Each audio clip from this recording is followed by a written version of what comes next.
Alors, rien ne va plus pour le premier ministre Legault, dont les 3/4 des électeurs québécois souhaitent maintenant la démission d'ici aux élections. Donc, Mathieu, les chiffres sont quand même dévastateurs pour le chef de la CAQ. Marie-Christine, après les fleurs, c'est le pot. Hier, un sondage Somme la presse lui donnait raison sur ses priorités. Mais aujourd'hui, quand on demande aux Québécois ce qu'il devrait faire lui-même, François Legault, d'ici aux prochaines élections, effectivement, ça va pas très bien.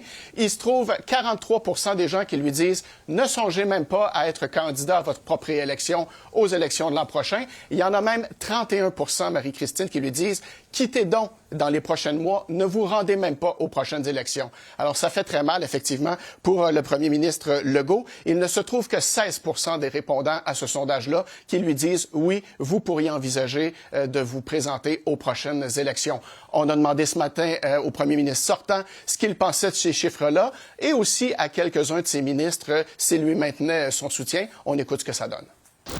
Je vais continuer de me battre pour les Québécois, pour mettre plus d'argent dans leur portefeuille, pour régler avec les médecins pour que les Québécois accèdent, entre autres, à un médecin de famille ou un GMF.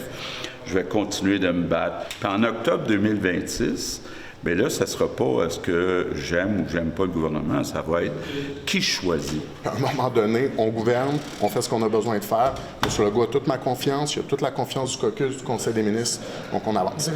Bon, on a entendu M. Legault parler des médecins. Il y a du nouveau aujourd'hui, Mathieu, là.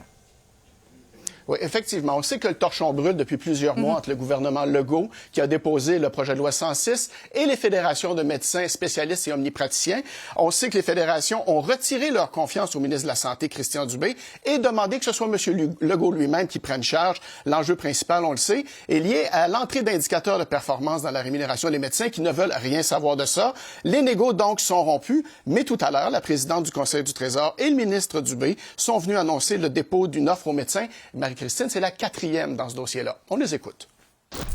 Le processus de médiation est terminé.